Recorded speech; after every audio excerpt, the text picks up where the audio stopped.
గురువుగారు మరో ఉత్తరం చూద్దామండి. తిరుపతి నుండి కాత్యాయని గారు పంపించారు.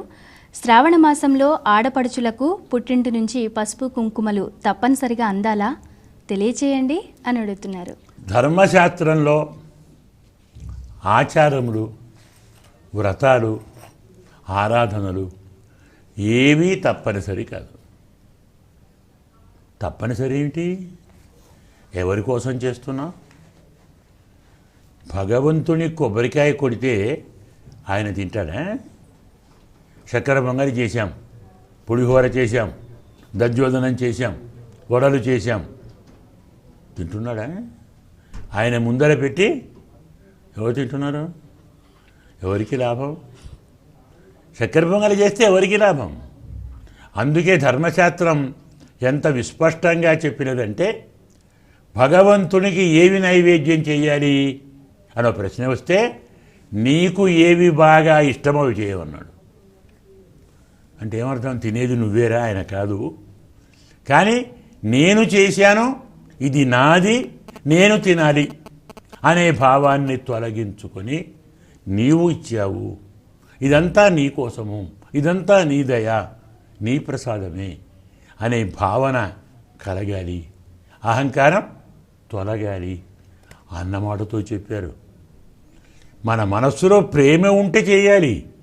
గుడికి తప్పక పోవాలి అంటే పోతారా? గుడికి పోయిన ప్రతివాడు కొబ్బరికాయ కొట్టాలి, ఎందరు కొడతారు? తప్పక చెయ్యాలన్న మాట కాదు. నీకు భక్తి ఉంటే చెయ్యి. దేవుడు నీ దేవుడు, నావాడు. మా పాపకు నేను రోజూ స్నానం పోయాలా అడుగుతారా? తప్పకుండా పాపకు స్నానం పోయాలా అడుగుతామా? తప్పకుండా పాపకు రోజు అన్నం తినిపించాలా అడుగుతామా? ఎందుకు అడగము? నా పాప, నేను పెట్టాలి. ఎక్కడ ప్రేమ ఉందో అక్కడ నియమంతో పని లేదు. సహజంగా చెయ్యాలి, ప్రేమతో చెయ్యాలి, నావారన్న భావనతో చేయాలి. నా దైవం, నా పాప, నా బాబు, నా ఇల్లు, నా స్వామి. అప్పుడు తప్పకుండా ఎక్కడిది? అలాగే నా అక్క, నా చెల్లెలు, నా తల్లి, నా పిన తల్లి అనుకున్నవాడికి అయ్యో మా చెల్లెకు చీర పెట్టాలా ఏడ్చుకుంటూ పెడతారా ఎవరన్నా? అయ్యో ఇది కొంత ఖర్చు అవుతుందే అనుకుంటూ పెడతారా? నిజంగా నీ చెల్లి అనుకుంటే, నీకు ఆ ప్రేమ ఉంటే, హృదయం నుంచి ప్రేమ పొంగి పొరలాలి. తప్పకుండా పెట్టాలరా అంటే ఎలా పెడతారు?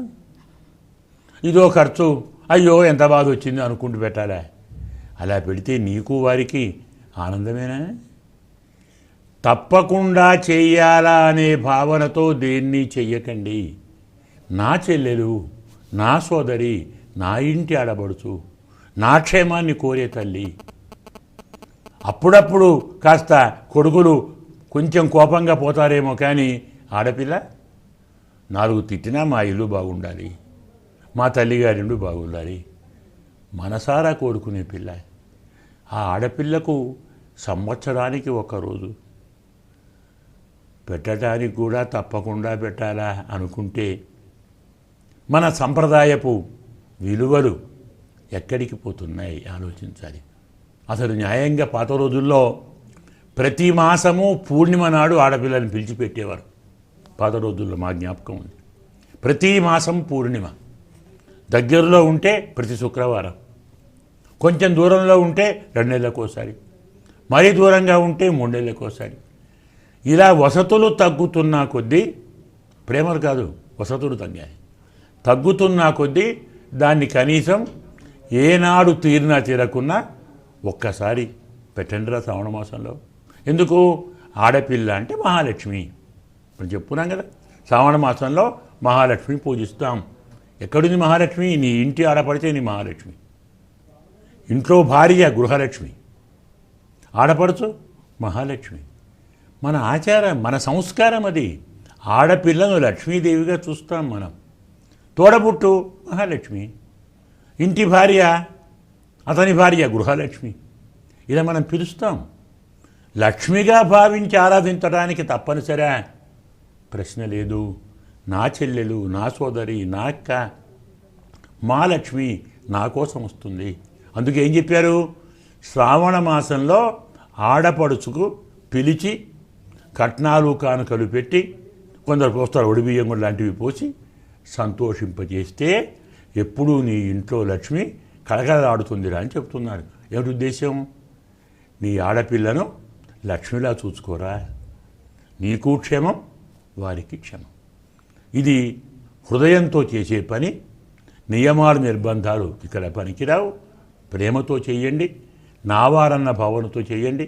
మీరు వారు సుఖాన్ని, శుభాన్ని, సంతోషాన్ని పొందండి. గురుగారు, మీ అమూల్యమైన సమయాన్ని వెచ్చించి ప్రేక్షకుల సందేహాలను శాస్త్రోక్తంగా నివృత్తి చేశారు. ధన్యవాదాలండి. శుభం భూయాత్. వీక్షించారు కదా శ్రావణ మాస విశిష్టతకు సంబంధించిన ధర్మ సందేహాలు కార్యక్రమాన్ని.